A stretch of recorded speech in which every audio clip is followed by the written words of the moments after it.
Yes, ma'am. We are on the record in the Lozano Donohue case. Case number D175452232D.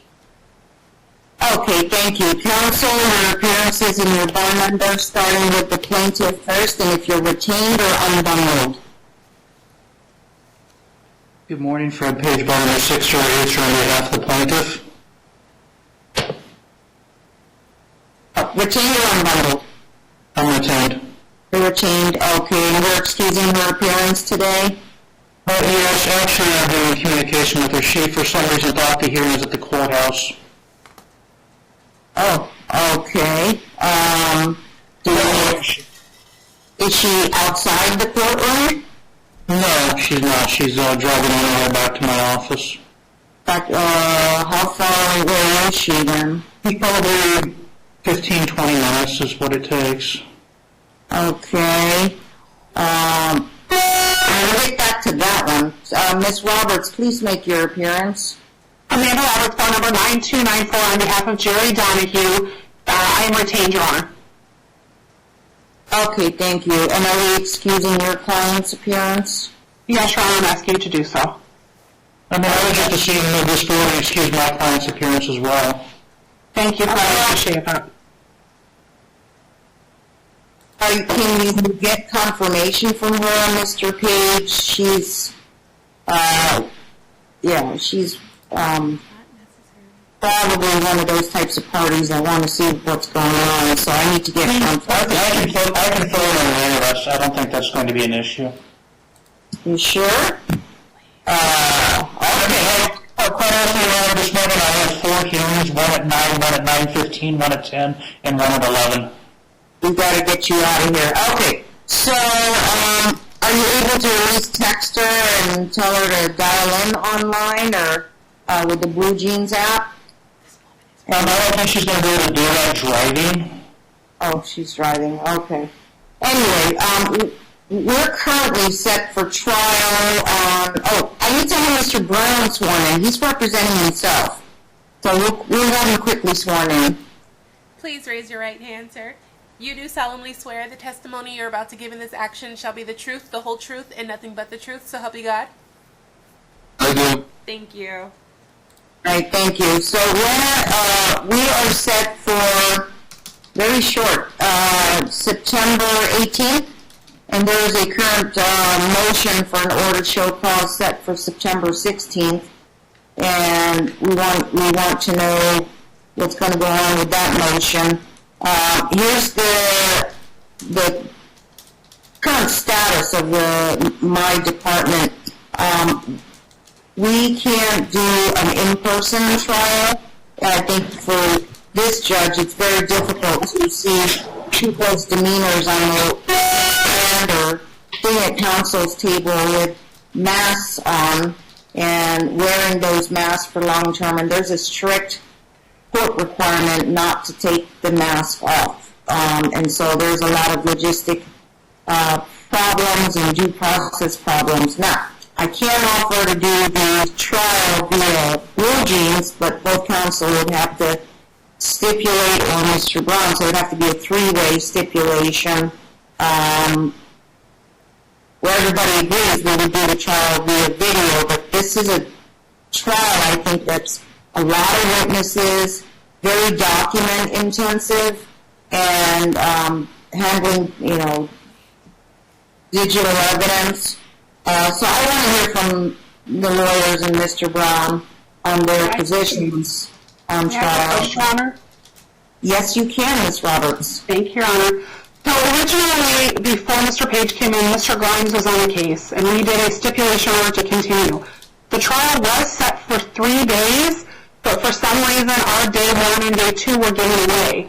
I'll be honest with you, I don't see that there's any way, unless the court can find us days, if we started via Blue Jeans, could find us days between now and December to resolve it, that this case has any chance that it can be resolved in 1 day on the 18th.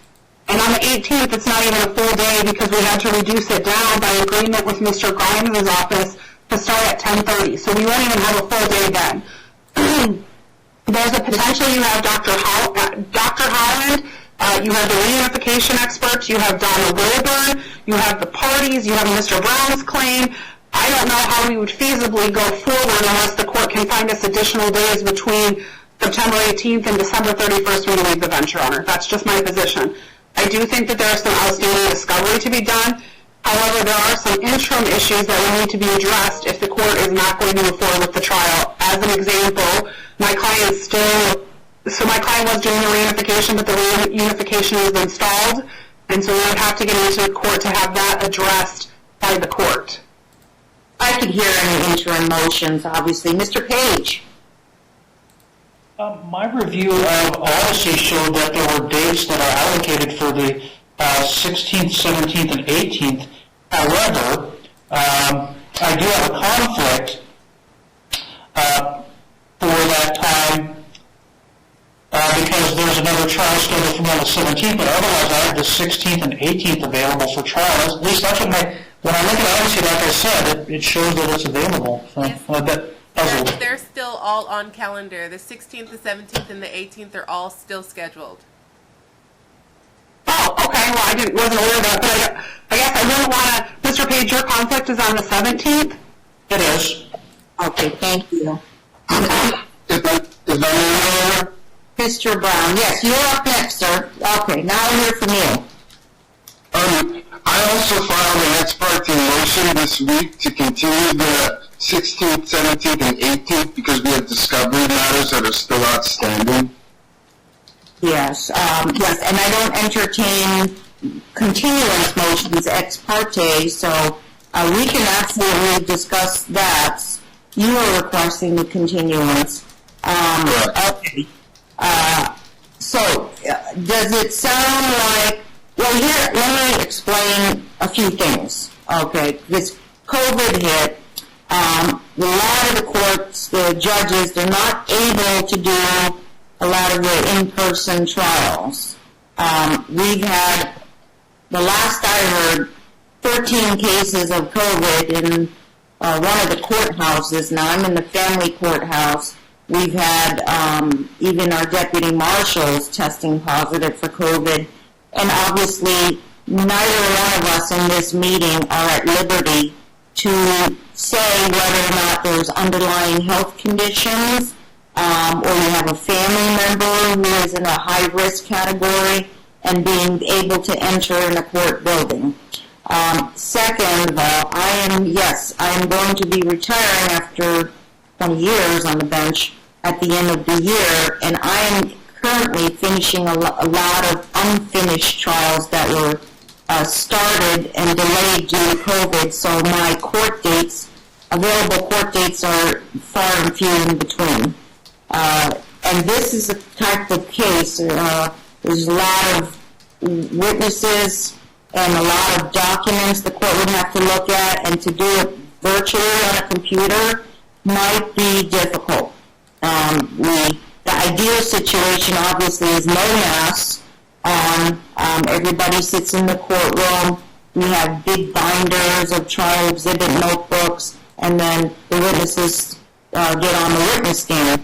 So, and with COVID, we would have to sit everybody 6 feet apart, including clients sitting 6 feet apart from their attorneys, and must wear that mask. So I think you have an idea of why I don't think it's feasible to do an in-person trial. And with my calendar, if we start this, and the lawyers know this, they've done trials with me, if we start it and then there's additional time needed, I'm one of those judges that make sure, people get their day in court, and to a certain extent, but they can't go on and on forever and ask a lot of irrelevant questions, obviously, but with a lot of witnesses, and there's, custody and child support is all combined, the whole kitchen sink, the property and the debts, and Mr. Brown, you're there for the property disputes and alimony issues and attorney's fees issues, I believe. So this case isn't resolved. There's just not enough time left. You don't want to start a trial with me, even if we could do the trial, go into I don't even think 3 full days would be handled efficiently. And You're doing half days here and there. I've got trials that are in day 17, day 18, and then getting the next court date is, this isn't my only case, so we only work 5 days a week, and we don't pay overtime anymore due to budgeting, and we can't stay past 5 o'clock, so you could be in day, 18 and half days, and then I'm decommissioned as a judge. I wouldn't have any more judicial authority to do that, so the typical, I do have unfinished trials where the parties stipulate. I think one of them is yours, Mr. Page. The parties had stipulated. In fact, Melvin Grimes was, I think, on the other side, maybe. No, that was Nathan Gibbs. Yours was the pro per bed. So they're in the middle of the trial. I take very detailed trial notes. They're going into early next year, but I presume the new judge will be capable of reading my very detailed trial notes and then just picking up where they left off and make a ruling in accordance with the law. So it doesn't seem feasible. At this point, we should probably assign some dates. Our calendars are clogged because of COVID. We're backed up 5-6 months, going on 6 months, and I want to make sure I give you the earliest date available.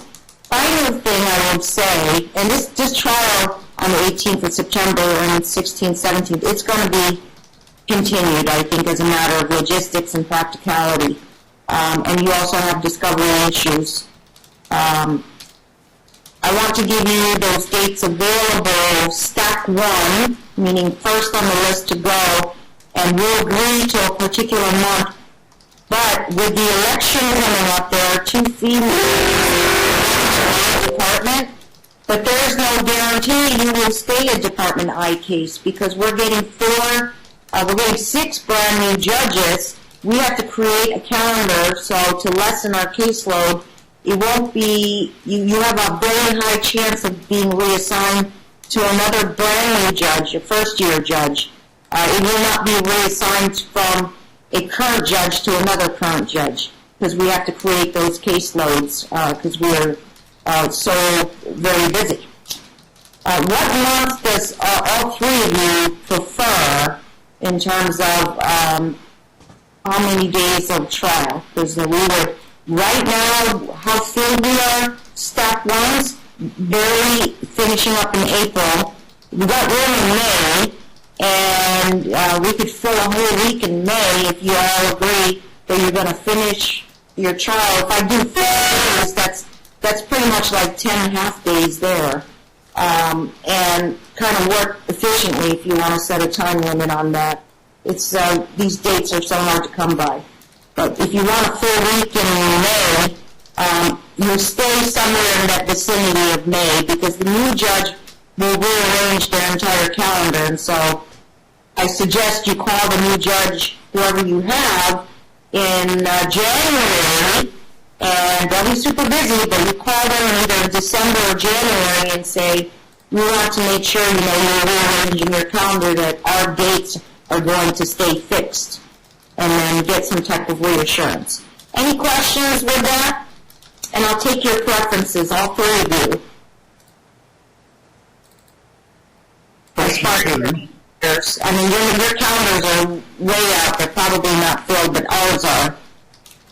So let me pull up the calendar, and I'll get my help with my court clerk Kendall in the courtroom to help you guys find a date. And we'll set that now, and I'll type it in the chat box here. The JAA, my secretary, shall issue an amended order setting trial, and then we'll discuss what kind of discovery deadlines everyone will agree to. I also want to put on the record that Attorney John Rogers was called to appear and try to get him to appear, and we left a voicemail, so he did not answer, and by this time he had not called back. And then we'll let you go on your way, Mr. Page. You've got a ton of other hearings. Let's quickly get you a date. Would a week be sufficient? I've never set 2 weeks in a row on a trial of this magnitude, so the most I can set you is probably 5 full days, if you wish. but subject to the new judge rearranging. That's acceptable for me, Your Honor, at this point. I guess, and then I'm fine with the court just having the January issue new scheduling order. That's fine. I don't, as it stands right now, I have nothing in May, so my calendar's free. Okay, so I can hear all the way up to December any interim motions to help manage the case or address any emergencies. Okay, and Mr. Page, May is our first, I don't think it's a full week in April. I'm likely open. I haven't looked that far ahead, but I'm sure I'm open. Yeah, we're that far. And Mr. Brown, you know your schedule, so it's very far out, but you know, we'll set it for a week and yeah, it looks like April's filled now. In May, and the objection, May is acceptable. Okay, well actually, where are we? Oh yes. Looking at, okay, yeah, we've got settings in April there, return hearings. Well, we have April 19th, counsel, the 4 days, so few days after tax day. April 19th, Kendall, it looks wide open. Except for the Friday, Judge. Your best bet will be April 26th through April 30th. There's nothing set there. That's the one. Okay. Yeah, there's a trial there with Willick and the Popo. Okay. All right, we have a little something sooner, April 26th to 30th, the entire week. Trial will normally start, well, you're dealing with the judge's protocols, but, you know, we'll set you for 9 a.m. to 5 p.m. each day. And will all three of you stipulate some type of discovery deadlines? There's COVID has extended us months out. People's financial conditions may have changed. New documents may have arisen. So will you stipulate to, I normally do 30 days prior to trial to any discovery? That's fine, Your Honor. The last scheduling order you did is fine. If we just copy the deadlines in that order, it's fine with me. It's the one filed March 24th. Okay. That was a comprehensive deadlines from the court in it. I'm fine with just moving those deadlines to correspond with the new trial dates. Agreed, Mr. Page, Mr. Brown? Agreed. Okay, so can I please type that in there? Discovery closes 30 days prior. How about your pre-trial memorandums or amended pre-trial memorandums? You may update them. 30 days prior to trial sufficient? This order says that financial disclosure forms and pre-trial memos are due 3 days prior to the entry. I'm fine if the court wants to make it sooner, but I think that's what this order says. Yeah, 3 days before. 3 judicial days before. Written that way? Okay, because it's boilerplate. Based on what everyone is thinking there, is that too soon? You want 2 weeks before? Do you want a month before? I'm fine with just taking this specific order and just copying it into a new order. I can send it to Mr. Brown and Mr. Page to sign off on, but it seems like that's fine without reinventing the wheel. Okay, I'm typing in the chat box, including financial disclosure. Can I ask for one other thing when you're done, Your Honor? I'm done. So the new judge is going to be coming in January. Can we get some date in early January, Your Honor, just so we can cement these new dates, like a status check date, so that we can verify that the new judge isn't going to be moving us out farther, or, you know, just so that we can make sure we're moving forward? And it'll help you get your foot in the door with the new judge at the guaranteed court date and manage your case and see where everybody's at. Okay, calendar call should be set. This is one of those that counsel requests a calendar call. Kendall, can you find a calendar call in January 2021? We're kind of frazzled in the beginning of January. Settling in, you might probably want the latter part of January. So we'll That's set fine that with me, Your in. Honor. That's fine with Mr. Page and Mr. Brown. Okay, Kendall, type in a late January, like that new judge set on. Okay. And then Mr. Page, I know you gotta go. Just get that date. I'm going to call me over here yet, but I'm just kind of waiting. Oh, that's good. Appreciate that. So I'll prepare an order and I'll send it to Mr. Page and Mr. Brown to sign off on, Your Honor. Well, we're just doing scheduling order, so everyone, That's it. yeah. Mr. Brown, have any further concerns? We are all set. It was just procedural today. So your ex parte motion for continuance of trial is moot. Okay? And I will note that in a minute. So let's put the motion to... I would like to add one thing for the record, Your Honor. Yes. The court had said that Mr. Rogers was not present, but I don't believe that he has been served either as an individual or as counsel. Okay. Are you friends with Mr. Rogers? Yes, I am. Oh, okay. Do you have like an email address for him? And we have one phone number. Kendall, can you type that phone number you called for Mr. Rogers? It looks like Mr. Brown and him stay in touch. Well, yeah, if you're offering us information and help us, get him served. But I think, is there a certain deadline to get him served? 120 days for a summons. Yeah, I believe that's passed. And I've provided this information to counsel, so both Yes, regard to... Oh, you want to serve? Okay. Well, if he disputes that, Mr. Brown, he should have filed a motion challenging service. But do you have an address, mailing, and an email address for Mr. Rogers? That would be great. You can provide that, and we can enter that into Odyssey, I think. Okay.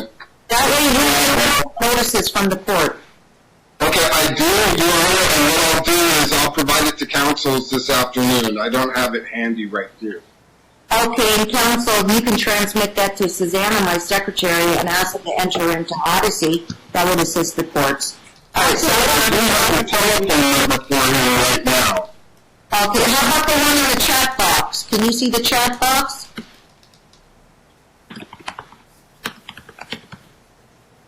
Hold on. Yes, that is the wrong number. That is not the number that I have for Mr. Rogers. I have 406 600 8685. Is that correct, the way I typed it? Let me check again. Okay, take notes now. Yes. All right. Yes, tell whoever in contact with him, he should file he should file maybe a change of address form or something, but they're still going to try and get him served. I appreciate your assistance with that in helping us find Mr. Rogers. And the attorneys, they'll just have to deal with the procedure. And Mr. Rogers is an attorney himself, so he needs to file whatever he needs to file. Okay, but Ms. Roberts is claiming he was served. I don't know. So I'm here till December, so file any appropriate motions. Now, there's a motion for an order to show cause against Mr. Brown. We normally would, I would review if it meets the award standards and if it's detailed enough, and then I would rule on the paperwork on that. Has he been able to file an opposition, or should we save that for the 16th? Are we still available? And all To be clear, are you saying that there was a motion filed to an OSC against me or by me? Well, I see some type of a motion. I believe I filed one. Oh, it was your motion? Correct. It was your motion for an order to show cause against whom? Defendant Jerry Donohue. Okay, so amended, there's a June 10th amended NRCP 12F motion to strike opposition to motion for an order to show cause. And then there is I see their opposition, Mr. Page's opposition, June 9th. Your motion for one show cause regarding writ of restitution, June 8th. And Jerry Donohue's motion opposition is June 22nd. So this was all, and then I see your reply, June 29th. It's, okay. Do you counsel want to have oral argument on that, or just rule on the paperwork? It looks like everything's been filed. I don't see any counter motions. The final reply has been filed. What's your preference? Mm-hmm.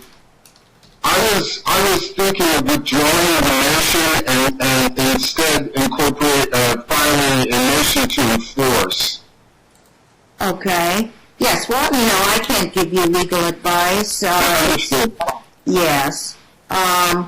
Well, I would need if you're making a decision today, I would need to note that. If not, I'll leave your motion on calendar. Is counsel available on that 16th? When is it?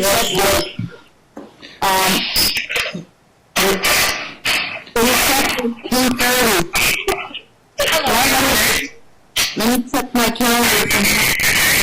Yes, Your Honor. If you're okay, we can go ahead and start with Lamb and Ford, Your Honor. It looks like we have Attorney Fred Page and what I believe to be opposing counsel, but the phone, it's a phone. I don't know. All right, we'll call the other case. Minute because I'm doing. Oh, I gotcha.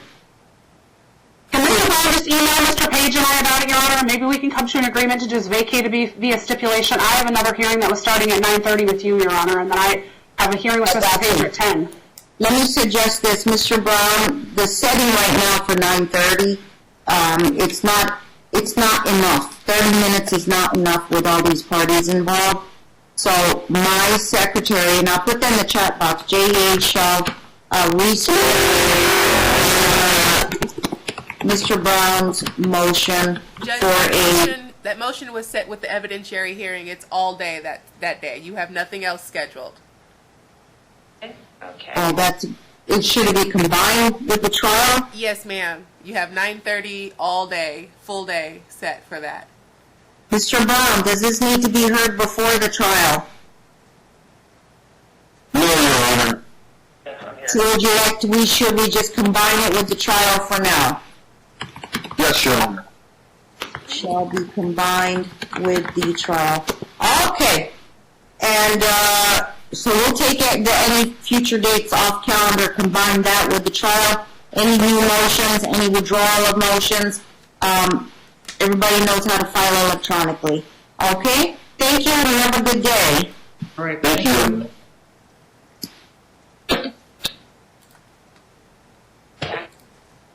Thank you, Your Honor.